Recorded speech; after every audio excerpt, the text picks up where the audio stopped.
ராமானுஜதயாபாத்திரம் தீபக்தியாதிகுணார்ணவமதீந்திரப்ரணவந்தே ரம்யஜாமாதரம் முனிம் லக்ஷ்மீநாதசமாரம்பாம் நாதயாமனமத்யமாம் ஸ்மதாச்சாரியபர்யந்தாம் வந்தே குருபரம்பராம் யோ நித்யமच्युतपदाम्बुजिगुरुत्मव्यामोहतस्सैतराणि तृणाय मेने अस्मद्गुरोर्भगवतोऽस्य दयैकसिन्धोः रामानुजस्य शरणौ शरणं प्रपद्ये मातापिता युवतेस्तनया विभूतिः सर्वं यदेव नियमेन मदन्वयानामाद्यस्य नः कुलपतेर्वकुलाभिरामं श्रीमत्तदङ्ग्रैगुणं प्रणमामि मूर्धना भूतं सरस्य महदापय भट्टनाथ श्रीभक्तिसारकुलशेखरयोगिवाहान् भक्ताङ्ग्रेण परकारयतीन्द्रमिश्रान् श्रीमत्पराङ्कुशमुनिं प्रणतोऽस्मि नित्यम् श्रीमद्वधूलनरसिंहगुरोस्तनूजं श्रीमत्तदीय पदपङ्कजभृङ्गराजं श्रीरङ्गराजवरदार्यकृपात्तभाष्यं सेवे सदा रघुवरार्यमुदारचर्यम्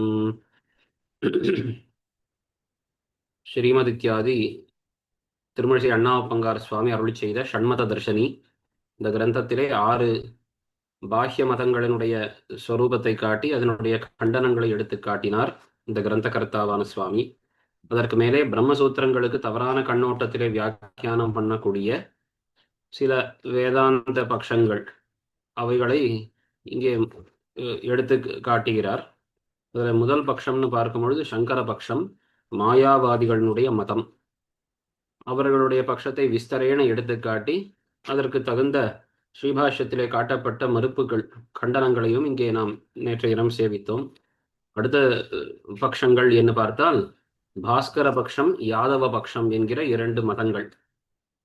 இந்த சங்கர பட்சம், இந்த மாயாவாதம் என்பதை அத்வைத்தம் என்று சொல்லுவது உண்டு. மற்ற 2 பட்சங்களை பேதாபேதம். சங்கர பட்சம் என்பது அபேதம், வெறும் அபேதம். ஆனால் அடுத்தது பாஸ்கரன், யாதவன், இந்த இருவருடைய பட்சங்கள் என்று பார்த்தால் இது பேதாபேதங்கள் அப்படின்னு அபேதத்தையும் சொல்லுவார்கள். ஜீவாத்மாவுக்கும் பரமாத்மாவுக்கும் அபேதம் மட்டுமே என்பது சங்கரர் பட்சம். இல்லை, ஜீவாத்மா பரமாத்மாக்களுக்கு பேதமும் உண்டு அபேதமும் உண்டு என்று பேசக்கூடியவர்கள் இவர்கள் பேதாபேதவாதிகள். அந்த இருவருடைய பட்சத்தையும் எம்பெருமானார் வேதார்த்த சங்கிரகம், ஸ்ரீபாஷ்யம் போன்ற கிரந்தங்களில் பறக்க கண்டித்துள்ளார். அதனை இங்கு எடுத்து காட்டுகிறார். பாஸ்கர மதத்திலே பிரம்மஸ்வரூபமும் உபாதி ஸ்வரூபமும் சத்தியம். ஜீவ பிரம்மங்களுக்கு பேதம் சத்தியோபாதி பிரயுக்தம், அபேதம் சுவாபாவிகமாய் இருக்கும். அச்சித் பிரம்மங்களுக்கு பேதாபேதங்கள் சுவாபாவிகங்களாய் இருக்கும். ஜீவர்களுக்கு அந்யோன்ய பேதம் ஔபாதிகமாய் இருக்கும். இது தெரிவிக்கிறார். அப்ப இந்த பட்சத்தில் பாருங்கள், பரபிரம்மம் என்பது சத்தியமான பொருள். அதை தவிர்த்து பிரம்மஸ்வரூபம் போலவே உபாதி ஸ்வரூபம், இந்த அச்சித்துன்னு வைத்துக் கொள்ளலாம். இந்த அச்சித் என்பதுதான், அதைதான் உபாதி என்று சொல்லுவது உண்டு. இந்த அச்சித் ஸ்வரூபமும் சத்தியமானது. அதனால் இது ஒரு பெரிய வித்தியாசம். இந்த மாயாவாதிகளுடைய பட்சத்தில் நாம் பார்க்கக்கூடிய இந்த சம்சாரம் அச்சித் என்பது பொய்யானது. ஆனால் அதுபோல் அல்லாமல் அச்சித்து சத்தியமே என்ன இவர்கள் சொல்லுவது. ஆனால் ஜீவாத்மாவுக்கும் பிரம்மத்துக்கும் அபேதமே இயல்பானது. ஜீவ பிரம்மங்களுக்கு பேதம் சத்திய உபாதி பிரயுக்தம், ஆனால் அபேதம் சுவாபாவிகம். இப்போ ஜீவாத்மாவுக்கும் பரமாத்மாவுக்கும் இயல்பாக அபேதம் தான். உண்மையிலே பார்த்தால் ஒண்ணுதான். ஆனால் இந்த அனாதி காலமாக இந்த அச்சித்தத்துவம் என்கிற உபாதி இருக்கு இல்லையா, உபாதி என்று சொன்னால் அது ஒரு ஒரு வஸ்து, ஒரு காரணம், தடை என்று இங்கு அர்த்தம் கொள்ளணும்.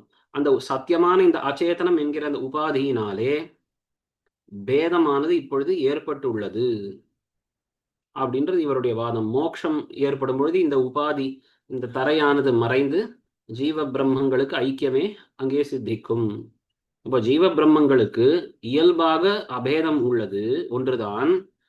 ஆனால் அவைகளுக்கு பேதம் என்பது ஒரு சத்தியமான உண்மையான ஒரு காரணத்தினால் அது தோன்றுகிறது. இதற்கு இவர்கள் காட்டக்கூடிய திருஷ்டாந்தம் மேலே சொல்ல போகிறார்.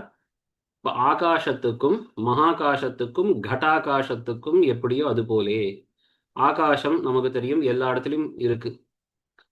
ஆகாசம் என்னால் இடைவெளி, அவகாசம். இப்போ ஒரு குடம் பண்ணியிருக்கோன்னு வைத்துக்கொள்ளும். குடத்துக்குள்ளேயும் ஒரு ஆகாசம் இருக்கு இல்லையா, குடத்துக்குள்ளேயும் ஒரு இடைவெளி, இந்த ஸ்பேஸ்ன்னு சொல்றோமே, குடத்துக்குள்ளேயும் கூட அந்த ஒரு அவகாசம் இருக்கு. குடத்துக்குள்ள இருக்கக்கூடிய ஆகாசம் வேறு, வெளியில் இருக்கிற ஆகாசம் வேறுன்னு யாராவது சொல்லுவாரா? கிடையாது. ரெண்டும் ஒண்ணுதான், இயல்பாக ஒண்ணுதான். ஆனால் நாம் பார்க்கும் பொழுது குடத்தில் இருக்கும் ஆகாசம் என்பது சிறியது, சின்ன அளவு. வெளியில் இருக்கக்கூடிய ஆகாசம் பெரிது என்னெல்லாம் சொல்லுகிறோமே என்னால் ஆமாம். ஆனால் அது இந்த குடம் என்கிற அந்த ஒரு வஸ்து வந்ததனாலே, இந்த குடத்தினாலே அந்த ஆகாசம் அது பிரிக்கப்பட்டு ஒரு சின்ன பகுதி என்பதாக நமக்கு தோற்றுகிறது. இந்த குடம் தான் உபாதி. குடம் என்கிற உபாதியினாலே மகாகாசம், வெளி ஆகாசம் ஒன்று, உள் ஆகாசம் ஒன்று என்று நாம் பிரித்து பார்க்கிறோம். அந்த குடம் என்கிற உபாதியினால்தான் இந்த ஆகாசம் சிறிது, வெளி ஆகாசம் பெரியது என்னெல்லாம் வேற்றுமை தோற்றுகிறது. அது போலத்தான் அது போலத்தான் பரபிரம்மம் அப்படின்னு சொல்லும் பொழுது பிரம்மத்தினுடைய ஒரு பகுதிகள் தான் இந்த ஜீவாத்மா. பிரம்மத்தினுடைய பரபிரம்மத்தினுடைய ஒரு பகுதிகள். இப்ப இந்த உடம்பு, சரீரம், மனசு இது போன்ற உபாதிகள். சரீரம் எடுத்துக்கொள்வோம். நம்ம அந்த சரீரம் என்கிற அந்த உபாதியினாலே வெவ்வேறு ஜீவாத்மாக்களாக அந்த பிரம்மத்தினுடைய பகுதிகள் வெவ்வேறு ஜீவாத்மாக்களாக சொல்லப்படுகின்றன. இதுதான் தத்துவம். அதனால இப்ப எப்படி ஒரு பெரிய ஒரு வெள்ளை வஸ்திரத்திலே அங்கங்க நாம் ஒரு கருப்பான ஒரு சுழியை போடுறோம்னு வைத்துக்கொள்வோம். அப்போ வெளியில இருக்கக்கூடிய பெரிய வெள்ளை வஸ்திரம், இல்லை ஒரு வெள்ளை இந்த காகிதம் எடுத்துக்கொள்ளலாம், பேப்பர். அதில் அங்கங்க ஒரு வட்டத்தை போடுறோம்னு வைத்துக்கொள்வோம். இந்த வட்டத்துக்குள்ள இருக்கக்கூடிய பகுதி என்பது சின்னது, வெளியில இருக்கக்கூடிய பகுதின்றது பெரியதுன்னு சொல்றோம். ஆனா அது எதனாலே? அந்த வட்டம்ன்றது ஒண்ணு வரையப்பட்டதனால் தானே. அதை அழிச்சாச்சுன்னு சொன்னா உள்ள இருக்கிறதும் வெளியிருக்கிறதும் ஒன்னாகத்தான் இருக்கும். அது போலத்தான் இந்த உடம்பு என்கிற ஒரு உபாதி வந்திருக்கிறபடியால் இதுக்குள்ளே இருக்கக்கூடிய இந்த பிரம்ம பகுதி ஜீவாத்மா என்றும், இதற்கு அகப்படாத அந்த சுத்தமான பிரம்மம் தான் பரமாத்மா என்னும் சொல்லப்படுகிறது. ஆனா எப்பொழுது நமக்கு இந்த வேதாந்தங்களில் கூறும்படியான அந்த தியானம் உபாசனம் எல்லாம் பண்ணி நமக்கு தத்துவ ஞானம் ஏற்படுமோ அப்பொழுது இந்த உடம்பு சர்வதா இது விழுந்த பின்பு ஜீவ பரமாத்மாக்களுக்கு ஐக்கியம் என்பது தேறிவிடும். ஆனால் இவர்கள் சொல்லுவது இதுதான். ஆனா என்னன்னா, இந்த அச்சித்து என்கிற அந்த உபாதி இருக்கே அது சத்தியம் தான், அது பொய் அல்ல இவர்கள் பட்சத்து. அச்சித்துக்கும் பிரம்மத்துக்கும் பேதாபேதங்கள் சுவாபாவிகங்களா. இன்னொரு வித்தியாசம் பாருங்கள். இந்த அச்சித் தத்துவத்துக்கும் பரமாத்மாவுக்கும் எப்பேற்பட்ட சம்பந்தம் என்னால் பேதமும் உண்டு, அபேதமும் உண்டு. அதான் இவர்கள் பேதாபேதவாதிகள். அச்சித்துன்னு நாம் உண்மையான வேதாந்திகள் நாம் சொல்லக்கூடிய விஷயம் என்ன? அச்சித் என்பது ஜடப்பொருள், அது எப்பொழுதும் விகாரம் அடையக்கூடியது. பரமாத்மா பிரம்மம் என்பதோ அந்த தத்துவமோ அது சுத்தமானது, அதுல விகாரம் கிடையாது, அது ஞானமயமானது என்னெல்லாம் சொல்றோம். அதனால பரமாத்மா சர்வதா வேறுபட்டது, ஜடப்பொருள் சர்வதா வேறுபட்டது. ஆனா இவர்கள் பட்சத்தில் வேற்றுமையும் உண்டு, அபேதமும் உண்டு என்ன இவர்கள் சொல்லுகிறார்கள். இதுதான் ஒரு புதிய விஷயம். அசித்துக்கும் பிரம்மத்துக்கும் பேதாபேதங்கள் இரண்டும் இயல்பானது. ஆனா பரமாத்மாவுக்கும் ஜீவாத்மாவுக்கும் அபேதம்தான் இயல்பானது, பேதம் அது வந்தேரியானது, உபாதியினாலே வந்தது. ஜீவாத்மாக்கள் இடையே கூட ஒருவருக்கொருவர் பேதம் தோற்றுகிறதே அப்படின்னால் அந்த வேற்றுமையும் இந்த உபாதியினாலே, இந்த சரீரம் மனசு முதலிய உபாதியினாலே தான் ஜீவாத்மாக்கள் வெவ்வேறுபட்டவர்களாக தோற்றுகிறார்கள். உண்மையிலே எல்லோரும் ஒண்ணுதான். கட்டாகாசகதமான அல்ப அஸ்திரத்வாதி தோஷங்களும் அபிமத விநியோகார்ஹத்வ ரூப குணமும் மகாகாசத்தில் பிரசங்கியாதா போலவும் கட்டாகாச கரகா ஆகாஷாதிகளுக்கு பரஸ்பர பேதமும் காரிய பேதமும் உண்டானார் போலவும் திருஷ்டாந்தம் காட்டுகிறார்கள். பாருங்கள், கட்டாகாசத்துக்கு இருக்கக்கூடிய சில தன்மைகள். இப்போ ஜீவாத்மாவுக்கு சம்சார சம்பந்தத்தினாலே சுகதுக்கங்கள், காம குரோத துவேஷம் முதலியவைகள், இதெல்லாம் தோஷங்கள் ஏற்படுறது. ஆனா இதெல்லாம் பரபிரம்மத்துக்கு கிடையாது. பரபிரம்மத்துக்கும் ஜீவாத்மாவுக்கும் அபேதம் ஒரு பக்கம் இருந்தாலும் பேதமும் ஒரு பக்கம் இருக்கு. அதனால இவனுக்கு இருக்கக்கூடிய தோஷங்கள் அவனுக்கு மேலே வராது. அதற்கு என்ன திருஷ்டாந்தம் என்னால், ஒரு குடத்தை பண்ண உடனே குடத்துக்குள்ள இருக்கக்கூடிய ஆகாசம் அந்த இடைவெளின்றது சின்னது, அல்பமாக இருக்கு முதலிய தன்மைகள் சொல்றோம். அபிமத விநியோக அருகத்வ ரூப குணம். அதே போல இந்த குடத்தில் இருக்கக்கூடிய அந்த இடைவெளியை நாம் இஷ்டப்படி பயன்படுத்திக்கலாம் இல்லையா? இந்த குடத்துக்குள்ளே இருக்கக்கூடிய ஆகாசத்திலே ஜலத்தை நாம் நிரப்பி வைக்கலாம், வேண்டியபடி அதை பயன்படுத்த முடியும். வெளி ஆகாசத்தை ஏதாவது பயன்படுத்த முடியுமா? முடியாது. அப்ப இது மாதிரி சில தன்மைகள் இந்த குடத்துக்குள்ளே இருக்கக்கூடிய ஆகாசத்துக்கு ஏற்படுகின்றனவே. ஆமாம், இது இந்த குடத்துக்கு இருக்க ஆகாசம்தான் இருக்குமே ஒழிய வெளி ஆகாசத்துக்கு கிடையாது. அதுபோலத்தான் ஜீவாத்மாவில் சில தோஷங்கள் வந்தாலும் அது பரமாத்மாவுக்கு ஒட்டாது. இரண்டாவது பாருங்கள், இப்போ ஒரு மண்ணை கொண்டே பெரிய பானை, அதான் கடம், அதை காட்டிலும் சின்ன ஒரு பாத்திரம், அது கரகா அப்படின்னு விதவிதமான சில பாத்திரங்கள்லாம் பண்றோம்னு வைத்துக்கொள்வோம். அப்போ ஒரு பெரிய குடம், அதற்குள்ள இருக்கக்கூடிய ஆகாசம் பெருசு, சின்ன ஒரு பாத்திரம், அதற்குள்ள இருக்கக்கூடிய ஆகாசம் சிறியது. அப்போ சின்ன பாத்திரத்துக்கு உள்ள இருக்கக்கூடிய ஆகாசத்துக்கும் பெரிய குடத்துக்குள்ளே இருக்கக்கூடிய ஆகாசத்துக்கும் பரஸ்பர பேதம் இருக்குதானே.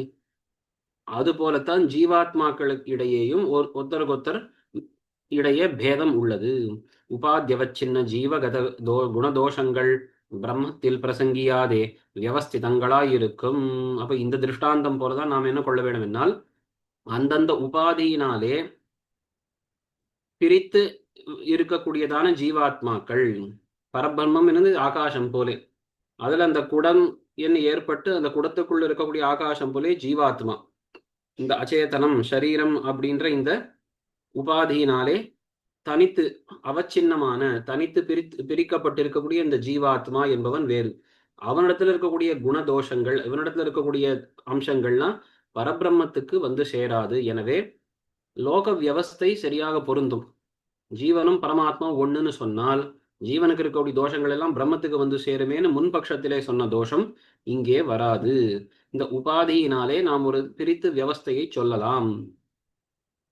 உபாதி பேதகதமான பரஸ்பர பேதங்களை உடைத்தான ஜீவர்களுடைய குணதோஷங்களும் வியவஸ்திதங்களாயிருக்கும். அதே போலத்தான் உபாதிகள் வெவ்வேறாக இருக்கிறபடியால் அந்த ஒரு ஜீவாத்மாவுக்கு இருக்கிற தன்மைகள் மற்றவனுக்கு வந்து சேராது. எல்லாரும் ஒண்ணுன்னு சொன்னா ஒருவன் துக்கம் அனுபவிக்கும் பொழுது மற்றவர்களுக்கும் துக்கமே இருக்க வேண்டுமே, எல்லோருக்கும் ஒரே விதமான அனுபவம் இருக்க வேண்டுமேன்னு ஒரு கேள்வி வரும். ஆனா அதற்கும் பதில் சொன்னார்கள், உபாதிகள் வெவ்வேறாக இருக்கிறபடியால் ஒரு உபாதியின் இருக்கும் தன்மைகள் மற்ற இடத்துல வராது. இப்படி பெரிய ஒரு பாத்திரத்தின் அளவு, அதுக்குள்ளே இருக்கக்கூடிய ஆகாசம் வேறு, சிறிய பாத்திரத்தில் இருக்கக்கூடிய ஆகாசம் வேறு என்று எப்படியோ அதுபோலத்தான் இப்படி பேதம் ஔபாதிகமாகையாலே பேத ஸ்ருதிகள் தத்பரங்கள், அபேதம் சுவாபாவிகமாகையாலே அபேத ஸ்ருதிகள் முக்கியங்கள். இப்படி பேதாபேதங்கள் இரண்டையும் நாங்கள் ஒப்புக்கொள்கிறோம். ஜீவாத்மா பரமாத்மாக்களுக்கு இடையே பேதம் அபேதம் இரண்டையும் நாங்கள் ஒப்புக்கொள்கிறபடியால் எல்லாமான ஸ்ருதிகளுக்கும் அர்த்தம் பொருந்தும்.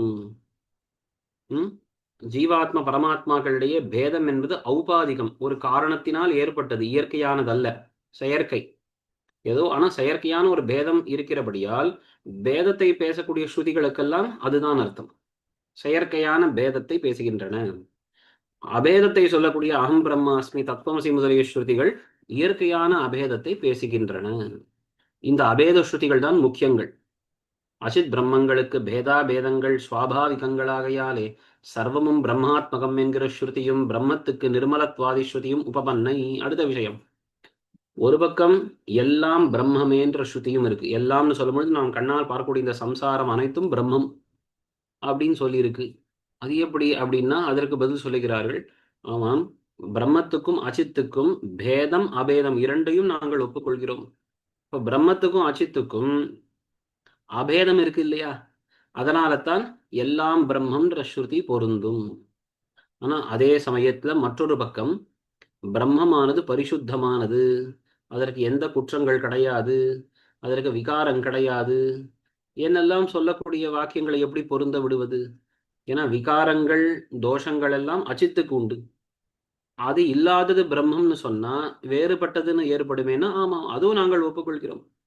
அச்சித்துக்கும் பிரம்மத்துக்கும் பேதமும் இருக்கு அப்படின்னு சொல்லியாச்சுன்னா அப்போ அந்த அச்சித்தை காட்டிலும் வேறுபட்டது பிரம்மம். அப்போ பிரம்மமானது பரிசுத்தம், நிர்மலம், நிரஞ்சனம், நிஷ்கிரியம் அப்படின்ற ஸ்ருதிகளுக்கு அர்த்தம் பொருந்தும்.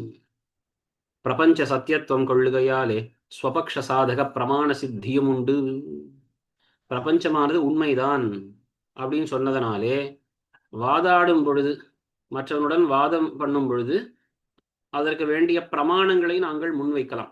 பிரத்யக்ஷ பிரமாணம், அனுமானம், சப்தம், இந்த பிரமாணங்கள்லாம் உண்மைதான் எங்கள் பட்சத்திலே. அத்வைத பட்சத்தில் அப்படி இல்லை. அவர்கள் பட்சத்துல பிரம்மத்தை தவிர்த்து எல்லாம் பொய்ன்னு சொல்லியாச்சுன்னா வேதமும் பொய்யுதான், கண்ணு முதலிய பிரத்யக்ஷமும் பொய்யுதான், எல்லாம் பொய்யாயிடுது. அப்போ பிரமாணமே இல்லாத பொழுது எப்படி வஸ்துவை சாதிப்பதுன்ற கேள்வி வரும். ஆனா இவர்கள் சொல்லுவது எங்கள் பட்சத்தில் பிரபஞ்சம் சத்தியம்தான், எனவே பிரமாணங்கள் உண்மைதான், அவைகளை கொண்டு சித்தாந்தத்தை ஸ்தாபிக்கலாம். சரி, உபாதி என்னால் என்ன? உபாதியாவது புத்தீந்திரிய தேகாதி ரூபமாய் இருக்கும். உபாதி என்பது அச்சித் தத்துவம், அதுதான் புத்தி, மகத்தத்துவம், அப்புறம் இந்திரியங்கள், உடம்பு முதலிய அந்த பதார்த்தங்களாக இருக்கக்கூடிய அச்சித் வஸ்து தான் உபாதி.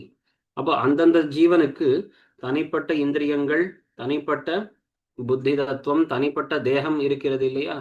அப்ப அந்தந்த உபாதிகள் வெவ்வேறாக இருக்கிறபடியால் ஜீவாத்மாக்களும் வெவ்வேறாக இப்பொழுது நாம் ஜீவாத்மாக்களை அறியலாம். அதனுடைய சத்தியத்துவமாவது பாரமார்த்திகத்துவம், இந்த உபாதியானது உண்மைதான், அதுவும் பிரம்மத்தை போலே சத்தியமான ஒரு வஸ்துதான்.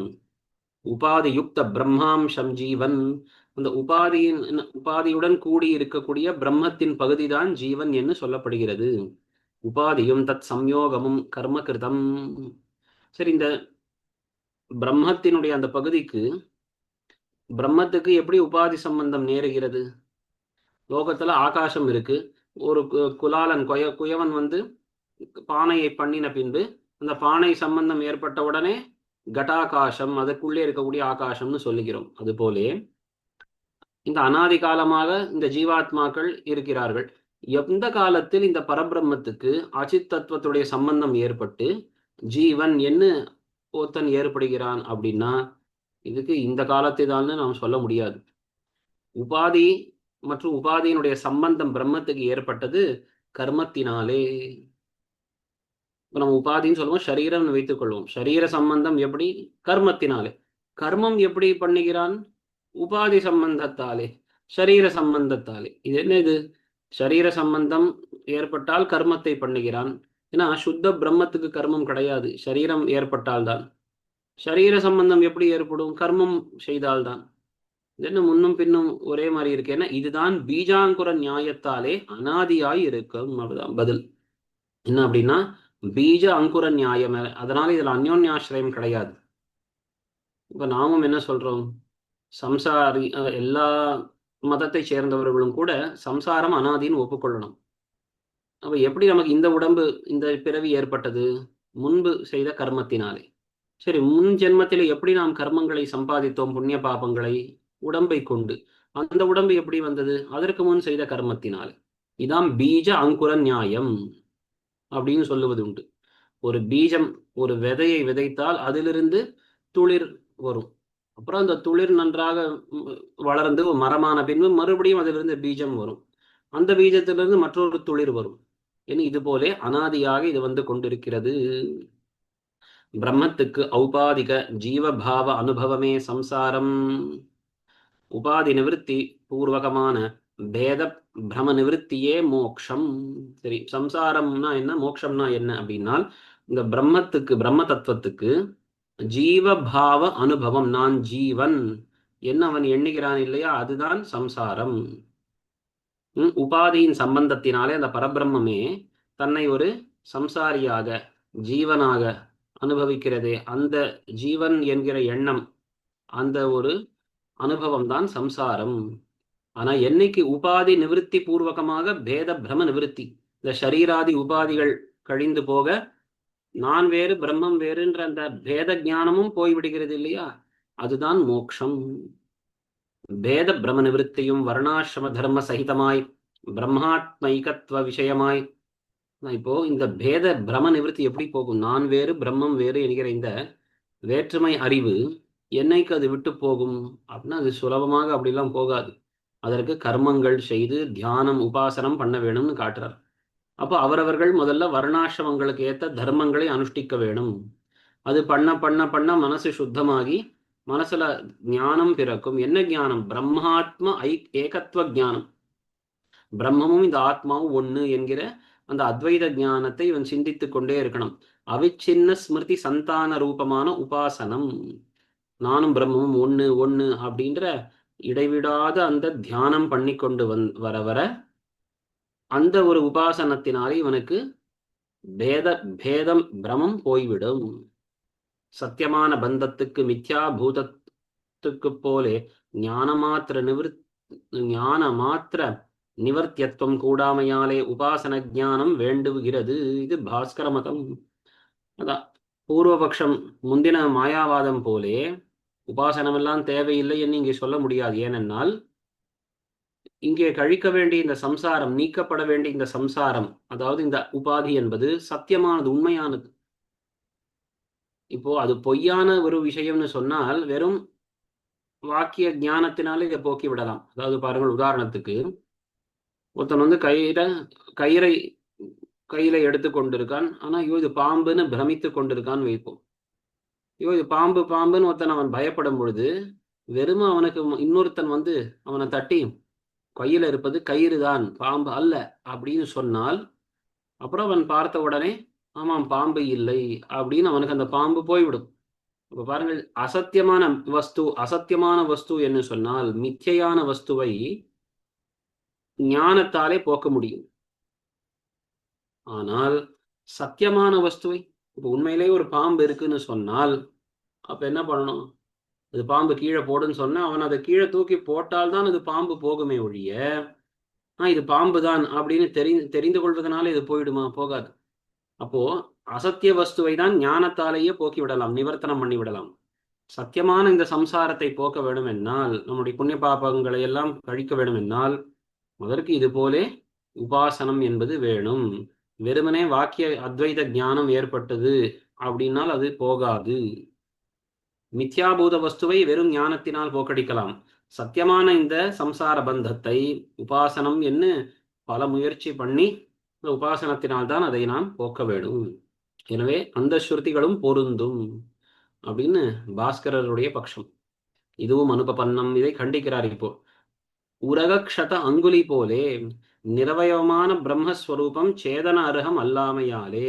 இதான் ஒரு முக்கியமான முதல் கண்டனம். என்னவென்றால், நீங்கள் சொல்லுவது ரொம்ப வேடிக்கையாக இருக்கு.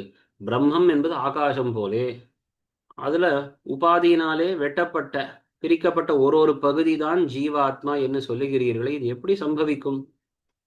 உரகக்ஷத அங்குலி அப்படின்னால் பாம்பாலே கடிக்கப்பட்ட ஒரு விரல் இருக்குன்னு வைத்துக் கொள்வோம். அது போலேவா பிரம்மத்தினுடைய ஒரு பகுதி? பாம்பு போல இங்க உபாதி, அச்சித்தான இந்த உபாதியினாலே வெட்டப்பட்ட ஆக்கிரமிக்கப்பட்ட ஒரு பிரம்ம பகுதி என்று சொன்னால், பிரம்மத்துக்கு பகுதிகள் என்பதே கிடையாது. அது நிரவயவமான வஸ்து. அதற்கு அதை இப்படியெல்லாம் வெட்ட முடியாது. அதனாலே பாம்பாலே கடிக்கப்பட்ட ஒரு விரல்னு சொன்னா அதை வெட்டி விடலாம். அப்ப அந்த விஷம் விரல்ல ஏறிட்டுனா அதை வெட்டி விட்டால் உடம்புல சேராது. அப்போ அந்த ஒரு பாம்பாலே கடிக்கப்பட்ட அந்த ஒரு அங்குலினா விரலை போலே பிரம்மஸ்வரூபம் வந்து ஒரு அவயவத்துடன் கூடியது அல்ல, அது நிரவயவம். அப்பேற்பட்ட அந்த பிரம்மஸ்வரூபத்துக்கு சேதன அருகம் அல்லை. அதான் எப்படி பாம்பாலே கடிக்கப்பட்ட விரலானது சேதன அருகம், அதை வெட்ட முடியும். அதுபோலே பிரம்மஸ்வரூபத்தை வெட்ட முடியுமா? அது நிரவயமாச்சு, அதை வெட்ட முடியாது. எனவே உபாதி என்பது பிரம்மத்தின் ஒரு பகுதியை இப்படி பிரித்து விடும். என்ன எப்படி பிரித்து விடும்? பேசுவதற்கு வேணா அது ஒரு மாதிரி கதை போல வேடிக்கையாக இருக்கலாம். ஆனா பிரம்மஸ்வரூபம் அப்பேற்பட்ட வெட்ட தகுந்தது அல்ல. ஜீவகத குண தோஷங்கள் பிரம்மஸ்வரூபத்திலே அவசியம் பிரசங்கிக்குமாகையாலே தான் முக்கியமான விஷயம். இப்ப ஜீவனும் பிரம்மமும் ஒண்ணுன்னு சொல்லியாச்சுன்னா அது உபாதியுடன் கூடிய பிரம்ம பகுதி என்ன சொன்னாலும் சரி. உபாதியுடன் கூடிய பிரம்ம பகுதின்னா அந்த பிரம்ம பகுதி என்ன அப்படியே வெட்டப்பட்டு தனியா வந்துருமா? என்ன கிடையாது, அதுவும் பிரம்மம் தான். அப்போ என்ன ஆகும்னா, இந்த உபாதிகள்னாலே அச்சேதன சம்பந்தத்தினாலே இவனுக்கு ஏற்படக்கூடிய இந்த தோஷங்கள் இருக்கு இல்லையா, துக்கம், துவேஷம், குரோதம் முதலிய தோஷங்கள், இதெல்லாம் பிரம்மத்துக்கு தான் போய் முடியும் அப்படின்றார். நிர்தோஷ ஸ்ருதி விரோதம் வரும். பிரம்மத்துக்கே அனைத்து தோஷங்களும் சொல்லியாச்சுன்னா பிரம்மம் நிர்தோஷம், நிரஞ்சனம், நிர்விகாரம் என்னெல்லாம் சொல்லக்கூடிய ஸ்ருதி அது தவறாகிவிடும். கட்டாகாஷாதி திருஷ்டாந்தத்தாலே வியவஸ்தையும் சொல்ல ஒண்ணாது. அடுத்தது, நீங்கள் இந்த கட்டாகாசம் மகாகாசம் இந்த திருஷ்டாந்தத்தை கொண்டு வியவஸ்தை சொல்லலாம்னு வந்தீர்களே, என்ன வியவஸ்தை? பிரம்மமும் ஜீவனும் ஒண்ணுன்னு சொன்னா கூட உபாதியுடன் சேர்ந்த அந்த பிரம்ம பகுதி தான் ஜீவன் என்பதனாலே இந்த ஜீவனிடத்தில் சொல்ல வரக்கூடிய தோஷங்கள் பிரம்மத்துக்கு சேராது. எப்படி ஒரு குடத்தில் இருக்கக்கூடிய ஆகாசம் சிறியது என்று சொன்னாலும் அந்த ஒரு சிறு சிறுத்தன்மை அல்பத்துவம் மகாகாசத்துக்கு வராது. அது போலேன்னு சொன்னால் இதுவும் பொருந்தாது. ஏன்னா கட சம்யுக்த ஆகாச பிரதேசம் நியதம் அல்லாமையாலே கடாது இதரமான தசையில் ஆகாசத்துக்கு அநியத கட சம்பந்தம் வருகிறா போலே பிரம்மஸ்வரூபத்துக்கும் அநியத உபாதி சம்பந்தமும் க்ஷணே க்ஷணே பந்த மோட்சங்களும் பிரசங்கிக்கும் தான் சொல்றார். இப்போ கடத்துடன் கூடிய ஒரு ஆகாச பகுதி அது நியதம் கிடையாது. இந்த திருஷ்டாந்தத்தைப்படியே கொண்டால் பெரிய கஷ்டம் வரும். திருஷ்டாந்தத்தை முதல்ல ஆராய்வோம். கடத்துடன் கூடிய கடத்திலே இருக்கக்கூடிய ஆகாச பகுதின்னு சொன்னால் அது ஒரு பகுதியா என்ன? நாம இந்த ஓரத்துல ஒரு கடத்தை முதல்ல வைத்திருக்கோம்னு சொன்னா அங்க இருக்கிற ஆகாச பகுதி முதல்ல கடாகாசம்னு சொல்றோம். அதே எடுத்து மற்றொரு பக்கத்திலே அந்த குடத்தை எடுத்து வைத்து விட்டோம் என்னால் இப்ப அந்த கட ஆகாசம் எது? மற்றொரு ஆகாச பகுதி. முதல்ல வலப்பக்கத்துல இருந்தது, இப்ப இடது பக்கத்துல இருக்கிற ஆகாசம், அதுதான் கடாகாசம். அப்போ கடத்துடைய ஆகாசம் என்பது ஒரு குறிப்பிட்ட ஒரு பகுதி தான்றது கிடையாது. கடத்தை இப்படி இப்படி நான் நவுத்தி வைக்க வைக்க வெவ்வேறு பகுதிகளில் நவுத்தி வைக்க கடாகாசம் என்பது மாறிக்கொண்டே தான் இருக்கும். அப்போ அது போலத்தான் இந்த ஜீவாத்மா என்பதும் ஆகிவிடும். உடம்பு தான் உபாதின்னு சொன்னா உடம்பு உடம்பு சலனம் பண்ண பண்ண அந்த பிரம்ம பகுதியும் கூட வெவ்வேறு ஆயிடுத்து இல்லையா? முதல்ல ஒரு இடத்துல இவன் நிற்கிறான், இந்த உடம்பு இருக்குன்னா அந்த இடத்துல இருக்கிற பிரம்ம பகுதி தான் ஜீவன். ஆனால் உடம்பு சற்று நகர்ந்து வேற இடத்துக்கு உடம்பு சென்று விட்டதுன்னு சொன்னால் இப்ப அந்த பிரம்ம பகுதி போய் வேறொரு பிரம்ம பகுதி உடம்புக்குள்ளே வந்து விட்டது. என்ன ஆயிடுத்து? பழைய ஜீவன் நாசமாகி விட்டான், மற்றொரு ஜீவன் இப்பொழுது உண்டாகி விட்டான்னு வரும். அப்போ சரீரம் கொஞ்சம் அப்படி சலனம் பண்ணாலும் கூட வெவ்வேறு ஜீவாத்மாக்கள் வந்து விட்டார்கள்னு சொல்ல வேண்டி வரும். ஏன்னா ஆகாசம், நீங்கள் கட்டாகாசம் ஒரு திருஷ்டாந்தம் சொன்னீர்கள், அங்க அப்படித்தான் இருக்கு. கடத்தை நாம் வேற இடத்தில் எடுத்து வைத்தால் ஆகாச பகுதி மாறிக்கொண்டே இருக்கு. அது மாதிரி உடம்பு நவுந்தது என்று சொன்னால் பிரம்ம பகுதியும் வேறாகி விட்டது. ஆகாசத்துக்கு அநியதமான, அதாவது வெவ்வேறு கட சம்பந்தங்கள், அநியத கட சம்பந்தம், ஒரு வியவஸ்தை இல்லாமல் ஆகாசத்துக்கு வெவ்வேறு பகுதியிலே கட சம்பந்தம் ஏற்படுவது போலே பிரம்மஸ்வரூபத்துக்கும் என்ன ஆகும்? அநியதமான உபாதி சம்பந்தமும். அப்படின்னா நியமேன என்ன இல்லாமல் வெவ்வேறு சரீரங்கள் ஒரே இடத்துல வந்து போயிட்டே இருக்கும். அப்போ ஒரு பிரம்ம பகுதி என்பதுனே கிடையாது. அதனால க்ஷணே க்ஷணே மோட்சங்கள். சரீரம் இங்கிருந்து நகர்ந்தது என்று சொன்னால் அப்பவே மோட்சம் ஏற்பட்டு விட்டது, மற்றொரு ஜீவனுக்கு சம்சார பந்தம் பிடித்து விட்டது அப்படின்னு சொல்ல வேண்டி வரும். அசித் பிரம்மங்களுக்கு பேதம் போலே அபேதமும் சுவாபாவிகமாகையாலே அசித் கத பரிணாமாதி தோஷம் பிரம்மத்துக்கு பிரசங்கிக்கும். முக்கியமான தோஷம் அதுதான். சரீரம் என்கிற உபாதியினாலே அவச்சின்னமான பிரிக்கப்பட்ட அந்த பிரம்ம பகுதி ஜீவன் சொன்னால் நியதமாக வியவஸ்திதமாக இந்த பிரம்ம பகுதிதான் ஜீவன் என்று நாம் சொல்ல முடியாது. பிரம்மம் எங்கும் வியாபித்திருக்கு. சரீரத்துக்குள்ள இருக்கக்கூடிய பிரம்ம பகுதி தான் ஜீவன் சொன்னால் சரீரம் வெவ்வேறு இடங்களுக்கு போக போக வெவ்வேறு பிரம்ம பகுதிகள் தான் சரீரத்துக்குள்ளே அகப்பட்டு இருக்கு. அப்ப என்ன ஆயிடுது? வெவ்வேறு பிரம்ம பகுதிகள் உண்டாயிண்டே இருக்கு. உபாதியுடன் சரீரத்துடன் கூடிய பிரம்ம பகுதி ஜீவன் சொன்னால் அதே போல மோட்சம் என்னால் அந்த உபாதி ஆகிற சரீர சம்பந்தத்துடைய நாசம் என்று சொன்னால் சரீரம் சலனம் பண்ண சரீர சம்பந்தம் ஏற்படுறது நாசமாறுது, ஏற்படுறது நாசமாறுறது. அப்படின்றதுனால வெவ்வேறு ஜீவாத்மாக்கள் உண்டாகி உண்டாகி நாசமடைகிறார்கள் அப்படின்னு ஏற்படும். அப்போ பந்தமும் மோட்சமும் மாறிக்கொண்டே இருக்கு. அதனால் இது தவறான ஒரு விஷயம். பிரம்மத்தின் ஒரு பகுதி, சரீரத்தில் அகப்பட்ட ஒரு பிரம்மத்தின் பகுதி தான் ஜீவன் என்று சொன்னால் ரொம்பவே இது தவறான வாதம். அடுத்தது, அச்சித்துக்கும் பிரம்மத்துக்கும் பேதமும் அபேதமும் இயல்பாகவே உள்ளதுன்னு சொல்லுவதும் மகா தோஷம், மிக தவறு. ஏன் அப்படின்னால் ஒரு பக்கம் அச்சித்துக்கும் பிரம்மத்துக்கும் பேதம் இருந்தாலும் மற்றொரு பக்கம் அபேதமும் இயல்பாகத்தானே இருக்குன்னு நீங்கள் சொல்லுகிறீர்கள். அப்போ அச்சித்தில் இருக்கக்கூடிய அனைத்து தோஷங்களும், விகாரங்கள் முதலிய தோஷங்கள் எல்லாம் பிரம்மஸ்வரூபத்துக்கும் வந்து சேரும். பிரம்மம் ஸ்வரூபேண, இப்ப அடுத்தது அவர்கள் ஒரு வாதம் பண்ணுகிறார்கள், இல்ல பிரம்மம் ஸ்வரூபேண அச்சித்தாக பரிணமிக்கிறது இல்லை. பிரம்ம சக்தியே அப்படி பரிணமிக்கிறது எங்கேயும் கூடாது. அடுத்து என்ன சொல்லுவார்கள்னா, இல்ல பிரம்மமானது நேரடியாக தானே அஜித்தாக மாறித்துன்னு நாங்கள் சொல்லவில்லை. பிரம்மத்தினுடைய ஒரு சக்தி தான் அசித்தாக மாறி இருக்கிறது அப்படின்னு சொன்னா உடனே கேட்கிறார், இது என்ன வெறும் ஒரு வார்த்தை ஜாலம்தான். இந்த பிரம்மத்தின் சக்தின்னு நீங்கள் சொல்லுகிறீர்களே, அது என்னது அது? அந்த சக்தி பிரம்மத்தினுடைய பரிணாமமோ பிரம்மாத்மகமோ? இந்த பிரம்மத்தின் சக்தின்னு சொல்லும் பொழுது அந்த பிரம்ம சக்தி என்பது பிரம்மமேவா இல்ல பிரம்மத்தினுடைய ஒரு விகாரமா?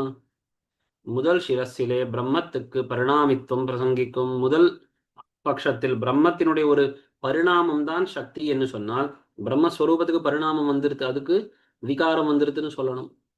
இல்ல பிரம்மஸ்வரூபம் தான் அந்த சக்தின்னு சொன்னாலும் த்விதீய சிரசிலும் பிரம்மாத்மக சக்தியினுடைய பரிணாமம் பிரம்மம் பரிணாமமாகையாலே பரிணாமித்துவம் பிரசங்கிக்கும். அப்போ அதே தோஷம்தான். பிரம்மம் தான் பிரம்மசக்தி, பிரம்மசக்தியினுடைய பரிணாமம் தான் இந்த அச்சித்து அப்படின்னா பிரம்மஸ்வரூபத்துக்கே தான் நீங்கள் பிரம்மஸ்வரூபமே தான் அச்சித்தாக மாறித்துன்னு சொன்னதாச்சு. வார்த்தை ஒண்ணு அதிகமாக சேர்த்தீர்கள், அவ்வளவுதான். அதனால் பிரம்மஸ்வரூபத்தில் பிரம்மத்துக்கும் அச்சித்துக்கும் அச்சேதனத்துக்கும் இயல்பாக அபேதம் இருக்குன்னு சொன்னால், இந்த சம்சாரத்தினுடைய அனைத்து ஜடத்தன்மை, பரிணாமம், விகாரித்துவம் இதெல்லாம் பிரம்மஸ்வரூபத்துக்கும் இருக்குன்னு சொல்ல வேண்டி வரும். ஆகையாலே அச்சித் பிரம்மங்களுக்கு சுவாபாவிக பேதாபேதங்கள் என்றும் என்றும் சித் பிரம்மங்களுக்கு பேதம் ஔபாதிகம் அபேதம் சுவாபாவிகம் என்றும் கொள்ளுகிற பாஸ்கர மதம் அனுபபன்னம் என்னுமிடம் பாஷ்யாதிகளிலே விஸ்தீர்ணம். எனவே இந்த பட்சம் மிக தவறு. இந்த பாஸ்கர மதத்தில் என்ன வித்தியாசம் என்னால், அச்சித்துக்கும் பிரம்மத்துக்கும் பேதம் அபேதம் ரெண்டும் இயல்பானது. ஆனா ஜீவனுக்கும் பரமாத்மாவுக்கும் அபேதம் தான் இயல்பானது, பேதம் என்பது ஔபாதிகம் வந்தேரியானது. அடுத்த யாதவ பட்சம் என்ன தெரியுமா? இது இன்னும் விசித்திரம். ஜீவாத்மாவுக்கும் சரி அச்சித் தத்துவத்துக்கும் சரி பரமாத்மாவுடன் பேதம் அபேதம் இரண்டும் இயல்பானது. யாதவ் பிரகாச மதத்திலே ஜீவ பிரம்மங்களுக்கும் அசித் பிரம்மங்களுக்கும் பேதாபேதங்கள் சுவாபாவிகங்கள், அவ்வளவுதான். நீங்க இந்த உபாதின்றதே கொண்டு வரல. அச்சித்துக்கும் பிரம்மத்துக்கும் பேதம் அபேதம் ரெண்டும் இயல்பாக உண்டு. அதே மாதிரி ஜீவனுக்கும் பிரம்மத்துக்கும் கூட பேதம் அபேதம் ரெண்டும் இயல்பாக உண்டு அப்படின்றார்கள். சன்மாத்திர பிரம்மம் சிதச்சித் ரூபேண பரிணமிக்கிறது. பிரம்மம் என்பது சுத்த தத்துவம். அந்த சுத்த பிரம்மஸ்வரூபம் தான் சித்தாகவும் சேத்தன தத்துவமாகவும் அச்சேதன தத்துவமாகவும் அப்படி மாறுகிறது. ஆகையாலே இப்படி கொள்கிறபடியால் காரிய காரண அனன்யத்துவமும் ஜீவ பிரம்ம அபேதமும் உபபன்னம், காரியமும் காரணமும் ஒண்ணுதான் என்கிற வாதமும் ஜீவ பிரம்மங்கள் அபின்னம் தான் என்கிற வாதமும் பொருந்தும். இதை சொல்லக்கூடிய ஸ்ருதிகள் இந்த பட்சத்தில் பொருந்தும். இப்ப மிச்ச சங்கர பாஸ்கர பட்சங்களை காட்டிலும் என்ன வித்தியாசம் இங்கே அப்படின்னால், இதிலே இந்த பட்சத்தில் சங்கர பட்சத்திற்போலே மித்யோபாதி பிரயுக்த பேதமும் பாஸ்கர பட்சத்திற்போலே சத்யோபாதி பிரயுக்த பேதமும் இல்லை. கிந்து பேதாபேதங்கள் சுவாபாவிகங்கள். பாருங்கள், இந்த ஜீவாத்மாவுக்கும் பரமாத்மாவுக்கும் உண்மையாக அபேதம் தான் இருக்கு. ஆனா மாயையினாலே பேதம் தோற்றுகிறதுன்னு சங்கர பட்சத்தில் சொன்னார்கள். மித்தியான பொய்யான ஒரு உபாதி என்னால் இந்த அஜ்ஞானம் அவித்யை. அஜ்ஞான அவித்யுடன் கூடிய பிரம்மன் தான் ஜீவன் என்று தன்னை எண்ணிக்கொள்கிறது. ஆனா அந்த அஜ்ஞானம் அது பொய் அப்படின்னு மிச்சையான ஒரு காரணத்தினாலே பேதம் வந்ததுன்னு சொன்னார்கள். அடுத்தது பாஸ்கர பட்சத்துல அச்சித் என்கிற உபாதி அது சத்தியம்தான். அந்த அச்சித் என்கிற உபாதியின் சம்பந்தத்தினாலே பிரம்மத்துக்கு ஜீவன் என்கிற தன்மை ஏற்படுறது அப்படின்னார்கள் இல்லையா? அது அவர்கள் பட்சம். இப்ப இது ரெண்டுமே தேவையில்லை. உபாதியே இல்லாம நேரடியாகவே ஜீவாத்ம பரமாத்மாக்களுக்கு அபேதமும் இருக்கு பேதமும் இருக்கு. ஸ்வ அபின்னங்களான சிதச்சிதாதிகளிலே ஸ்வபின்னத்துவ புத்தி சம்சாரம் ஞான கர்ம சமுச்சயத்தாலே பந்த நிவர்த்தி பூர்வகமான பேத ஞான நிவர்த்தியே மோக்ஷம். இது யாதவ பிரகாச மதம். அடுத்தது ஸ்வபின்னமான பிரம்மம் இருக்கு இல்லையா, பிரம்மத்தை காட்டிலும் ஸ்வ அபின்னங்களான பிரம்மத்தை காட்டிலும் வேறுபட்டதல்ல சித்து அச்சித்து இரண்டும். அப்படி வேறுபடாத இந்த ரெண்டு தத்துவங்களை வேறுபட்டதாக எண்ணுவதுதான் சம்சாரமா. இப்போ பிரம்மத்தை காட்டிலும் சேத்தனம் வேறு அச்சேதனம் வேறு என்கிற இந்த பேத புத்தி தான் சம்சாரத்துக்கு காரணம். இந்த பேத ஞானம் என்னைக்கு போகுமோ அதுதான் மோக்ஷம். அது எப்படி போகும்? ஞான கர்ம சமுச்சயம். இது பாஸ்கர பட்சத்திலே உண்டு. ஞானம் கர்மம் ரெண்டுத்துக்கும் சம பிராதானியம் சொல்லுவார்கள் இவர்கள். நம்முடைய சித்தாந்தத்திலே கர்மம் அங்கம், அதனாலே வளர்க்கப்பட்ட ஞானம் உபாயம். ஆனா இந்த பாஸ்கர யாதவ பட்சங்கள்ல பேதாபேத பட்சத்தில் கர்ம ஞானம் இரண்டுக்கும் சமமான பிராதானியம். அதாவது கர்ம ஞான சமுச்சயம், கர்மம் ஞானம் இரண்டும் சேர்ந்து அப்படின்னு மோட்சத்தை உண்டாக்குகிறது என்ன யாதவ பிரகாச மதம் கண்டிக்கிறார். இதுவும் அனுபபன்னம். எங்கனே என்னல் ஜீவ பிரம்மங்களுக்கு பேதம் சுவாபாவிகமாகையாலே ஜீவகத புருஷார்த்தம் பிரம்மத்திலே பிரசங்கியாதே ஆகிலும் பேதம் போலே அபேதமும் சுவாபாவிகமாகையாலே அபுருஷார்த்தான்வயம் அவசியம் பிரசங்கிக்கும். அவர்கள் ஜீவாத்மாவும் பரமாத்மாவும் வெவ்வேறுன்னு ஒரு பக்கம் நீங்கள் சொன்னாலும் கூட பேதம் ஒப்புக்கொண்டுள்ளோம். அதனாலே ஜீவனில் இருக்கக்கூடிய ஜீவகத அபுருஷார்த்தம், ஜீவனிடத்தில் இருக்கக்கூடிய தோஷங்கள் எதுவும் பிரம்மத்தின் மேலே வராது என்று ஒரு பக்கம் சொன்னாலும் மற்றொரு பக்கம் அபேதத்தையும் ஒப்புக்கொண்டிருக்கிறீர்கள் தானே. அதனாலே அபுருஷார்த்தம் எல்லாம் வந்து சேரும் அப்படின்றார். இப்படியே அச்சித் கத தோஷமும் பிரசங்கிக்கும். அச்சித்துல இருக்கக்கூடிய அனைத்து தோஷங்களும் பிரம்மத்தினிடத்திலே வரும். ஒரு மிருத்பிண்டத்தில் உண்டான கடசராபாதிகளால் உண்டான உதகாஹரண காரியங்கள் அந்த மிருத்பிண்ட கதமாகிறா போலே சன்மாத்திர பிரம்ம பரிணாம பூதரான சர்வ ஜீவர்களுடைய சுகதுக்காதிகளும் பிரம்மத்தினிடத்திலே பிரசங்கிக்கும். ஒரு மிருத்பிண்டம் திரட்டின மண்ணை எடுத்து அதிலிருந்து 10 விதமான பாத்திரங்கள், கட சராவாதிகள்னா 10 விதமான பாத்திரங்களை பண்ணி அந்த பாத்திரங்களினாலே சில காரியங்களை நாம் சாதித்துக் கொள்கிறோம். தண்ணீரை கொண்டு வருவது, இது போன்ற சில காரியங்களை பண்ணுகிறோம் வைத்துக் கொள்வோம். இப்ப இதெல்லாம் அந்த மண்ணுக்கு தானே கடைசியில போய் சேரும். இப்ப அந்த மண்ணை கொண்டுதான் நாம் இந்த காரியங்களை பண்ணுகிறோம். ஜலத்தை கொண்டு வருவது என்பது அந்த மண்ணை கொண்டுதான் கடைசியில பண்றோம். மண்ணுக்கு ஒரு ஆகாரத்தை கொடுத்து பண்றோம். ஆனால் கடைசியில் அந்த மண்ணு தானே அந்த காரியத்தை பண்ணுகிறதுன்னு சொல்லுவது போலே பிரம்மம் அதனுடைய பரிணாமம் ஜீவாத்மாக்கள்னு சொல்லி அந்த ஜீவாத்மாக்களிடத்துல சுகதுக்கங்கள் ஏற்பட்டாலும் கடைசியில் அது பிரம்மத்துக்கு தான் ஏற்பட்டதாக ஆகும். கடசராவ அனுபயுக்த மிருத்ரவியம் உதகாஹரணாதி காரிய அனன்விதமாகிறா போலே ஜீவபாவ அனுபயுக்தமான பிரம்மாம்சம் கல்யாண குணாகரமாய் இருக்கிறது என்னவும் ஒண்ணாது. அடுத்தது என்னன்னா, இல்ல பிரம்மன்றது சுத்தமான தத்துவம். அதுல ஒரு சின்ன சின்ன பகுதிகள் தான் ஜீவாத்மான்னு மாறி இருக்கு. இந்த ஜீவாத்மாவாக பரிணாமம் அடையாத பிரம்மன்றது இன்னும் சுத்தமாக இருக்கே. அந்த பிரம்மமானது அது நிர்தோஷமாய் அனைத்து கல்யாண குணங்களை உடையதாக இருக்கும். எப்படி நிறைய களிமண் எடுத்துன்னு வந்து அதுல கொஞ்சம் மண்ணை மட்டும் எடுத்து ஒரு 10 விதமான பாத்திரங்கள்லாம் பண்றாங்க. இப்போ இந்த பாத்திரமாக பண்ணப்படாத களிமண் இன்னும் அப்படியே இருக்குதானே. அது போலத்தான் பிரம்மம் என்ற பகுதியா. அப்ப இந்த ஜீவாத்மாக்களாக பரிணமிக்காத பகுதிதான் பிரம்மம். அதுல கல்யாண குணங்கள் தான் இருக்கு அப்படின்னு சொன்னால் ஒன்றுக்கே இது என்ன விசித்திரமாக இருக்கு. ஒன்னுக்கே ஏகாம்சத்தாலே துக்கித்வம் அம்சாந்தரத்தாலே சுகித்வமும் ஈஸ்வரத்துவ ஹேது ஆகாது. ஒருவனுக்கு ஒரு கையிலே சந்தன குழம்பும் மற்ற கையிலே காட்டு தீயுமானால் துக்கான்வயம் தவிராதிரே. இதான் அழகான திருஷ்டாந்தம் எம்பெருமானாரும் காட்டினார். ஒருத்தனுக்கே ஒரு கையை நீட்டுன்னு சொல்லி நல்ல சந்தனத்தை அங்கு அப்புகிறார்கள், பூசி விடுகிறார்களாம். இப்போ நல்ல குளிர்ச்சியாக இருக்கு. ஆனா மற்றொரு கையை நீட்டுன்னு சொல்லி அதுல பெரிய தீயை, காட்டு தீ, அப்படி பெரிய தீயை அவன் கையில வைக்கிறார்கள்னு வைத்துக்கொள்ளும். அப்போ ஒரு பக்கம் சந்தனம் இருக்கு, அதனால இந்த பக்கம் இவன் கையிலே நாம் பெரிய நெருப்பை வைத்தாலும் இவனுக்கு சுடாதுன்னு சொல்ல முடியுமா? ஒரு பக்கம் சுடவும் செய்யும், மற்றொரு பக்கம் அவனுக்கு இந்த சந்தன சுகமும் இருக்கும். ஆனா இந்த தீயை வைத்தனால் வரக்கூடிய துக்கம் போகாது. அது மாதிரி பிரம்மம் ஒரு பகுதியிலே நிர்தோஷமாக இருக்குன்னு சொன்னாலும் மற்றொரு பகுதியெல்லாம் ஜீவாத்மாக்களாக மாறி இருக்கு. அப்ப அங்க துக்கம் இருக்குதான்னு இருக்கும். அப்ப இதனால் அது போகாது. அப்படியே பிரம்மத்துக்கு அம்சபேதேன சுகதுக்கங்கள் வியவஸ்திதங்களாயிருந்தாலும் அம்சிக்கு ஹேய சம்பந்தம் தவிராது. பரபிரம்மத்துடைய அந்தந்த பகுதி ஜீவாத்மாக்களாக மாறி இருக்கு. இந்த பரிணாமம் அடைந்த ஜீவாத்மா என்கிற பகுதி வெவ்வேறு என்று சொன்னாலும் இதெல்லாம் பிரம்மத்தினுடைய அம்சம் என்பதனாலே பிரம்மத்துக்கு இந்த எல்லா ஹேய சம்பந்தம்னா தோஷ சம்பந்தம் எல்லாம் வந்து சேரும். ஆகையாலே ஜீவ பிரம்மங்களுக்கு ஸ்வாபாவிக பேதா பேதமும் ஷரீராத்ம பாவேன. அதனால் நீங்கள் சொல்லுவது மிகவும் தவறு என்று சொல்றார். ஒரு வஸ்து அது ஒரு பகுதியிலே ஜீவனாக மாறித்து மற்றொரு பகுதி அப்படியே சுத்த பிரம்மமாக இருக்குன்னு சொன்னால் பிரம்மஸ்வரூபத்துக்கே பரிணாமம் ஒப்புக்கொள்கிறீர்கள் ஒண்ணு. ரெண்டாவது அதனாலே ஜீவாத்மாவுக்கு இருக்கக்கூடிய அனைத்து தோஷங்களும் பிரம்மத்துக்கு தான் என்று சொல்லும்படியாக வந்துவிடும் அப்படின்றார்.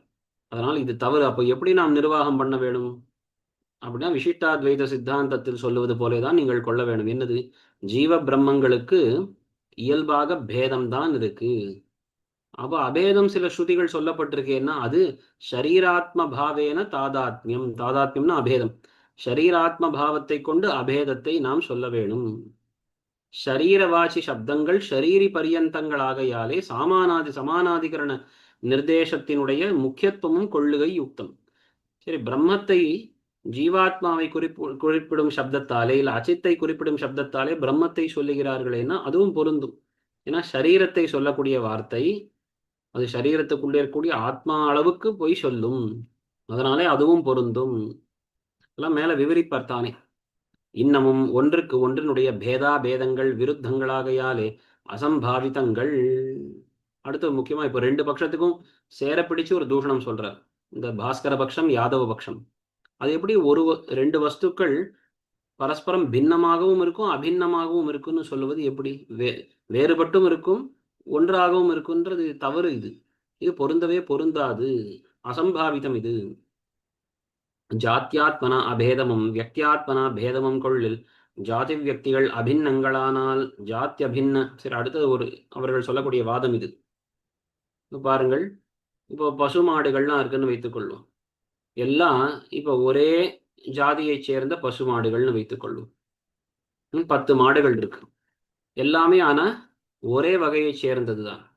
அப்போ ஜாதி ரூபேண இது எல்லாம் ஒண்ணுதான், ஆனா அந்தந்த மாடு வியக்தின்னு பார்த்தால் வெவ்வேறு அப்படின்னு சொல்றோமே.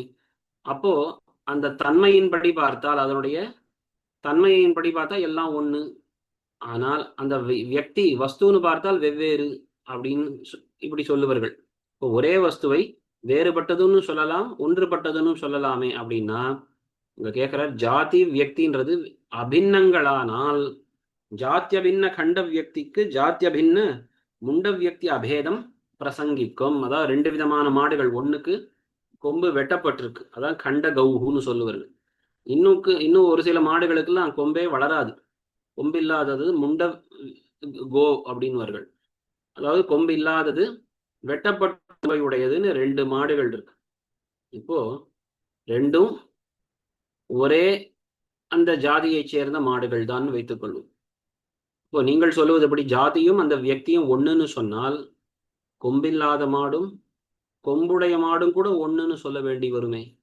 இது என்ன விருத்தமாக இருக்கு அப்படின்னார்கள். அது ஒரு தோஷம். அடுத்தது, ஜாதி வியக்திகள் மிதோ பின்னங்களானால் அபேதம் ஜாதிகதம் பேதம் வியக்திகதமாகியாலே ஒரு வஸ்துவுக்கே பேதாபேதங்கள் சித்தியாது. இதுதான் அழகான விஷயம்.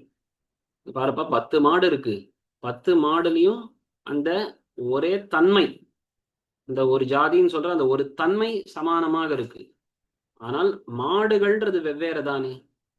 அப்போ ஒன்றாக இருப்பது அந்த 10 மாடு உடம்புலையும் இருக்கக்கூடிய அந்த தன்மை, ஜாதி என்கிற அந்த தர்மம், அது ஒண்ணு. அப்ப அபேதம் என்பது அந்த ஜாதியில் தர்மத்தில், வேற்றுமை என்பது அதனுடைய வியக்திகளில் வேற்றுமை. அப்போ எப்படி ஒரு வஸ்துவே அபின்னம் பின்னம்னு அப்படி வரலையே. எல்லா உடம்புல இருக்கக்கூடிய அனுகதமான தன்மையானது ஒண்ணு, ஆனா உடம்புகள் வெவ்வேறு அப்படின்றதுனால ஒரு வஸ்துவே பேதம், ஒரு வஸ்துவிலேயே பேதம் அபேதம் என்று வந்ததாக ஆகவில்லை. இது பாஸ்கர பட்சத்திலும் ஒக்குதான். இது பாஸ்கர பட்ச யாதவ பட்சம் 2 பேருக்கும் இது பொதுவான தூஷணம். இன்னமும் சன்மாத்திர பிரம்மம் சிதசித் ஈஸ்வர ரூபமாக பரிணமிக்கிறது என்கிற யாதவ பட்சத்திலே, யாதவ பட்சத்தில் இன்னொரு தூஷணம் என்ன அப்படின்னா, சத் என்று சொல்லக்கூடிய இந்த பரபிரம்ம ஸ்வரூபம் தான் சித்தாகவும் அச்சித்தாகவும் ஈஸ்வரனாகவும் பரிணமிக்கிறது. ஈஸ்வரன் சொன்னா ஜெகத்தை படைக்கக்கூடியவன். இவர்கள் பட்சத்தில் ஈஸ்வரன் வேறு பிரம்மம் வேறு. இந்த சுத்த பிரம்ம தத்துவம் தான் சிருஷ்டி ஏற்படும் போது முதல்ல ஈஸ்வரனாக பரிணமித்து அப்புறம் சிதச்சித்தாக பரிணமிக்கிறது அப்படின்னு இவர்கள் சொல்லுவது. ஆனா இந்த பட்சத்தில் பிரளயத்திலே சிதச்சித் ஈஸ்வரர்கள் காரண ரூபமான சன்மாத்திர பிரம்மத்திலே லயிக்கையாலே புனரபி சிருஷ்டி தசையிலே பூர்வகல்பஸ்த சிதச்சித் ஈஸ்வர பேத அவஸ்தானம் இல்லாமையாலே கிருதஹான அகிருதாபியாகமங்கள் பிரசங்கிக்கும். சரி, இந்த ஜீவாத்மா அப்படின்றது அந்த பரபிரம்மத்திடமிருந்து உண்டாருது, மறுபடியும் பிரளய காலத்திலே பரபிரம்மத்தினுடைய உள்ளேயே லயித்து விடுகிறது.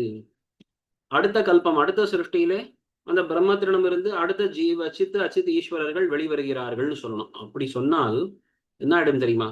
முந்தின கல்பத்தில் பூர்வ சிருஷ்டியிலே இருந்த ஜீவாத்மாக்கள் இப்பொழுது இல்லைன்னு தான் அர்த்தம் வரும்.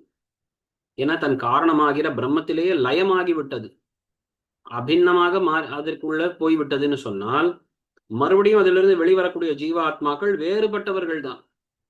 அப்ப என்ன ஆகும்? பூர்வ கல்பத்தில் பிரளயத்துக்கு முன்னாடி இருந்த ஜீவாத்மாக்கள் இருக்கார்கள், அவர்கள் பண்ணி வைத்த புண்ணிய பாபங்கள் அது பலன் கொடுக்காமலே போய்விட்டது.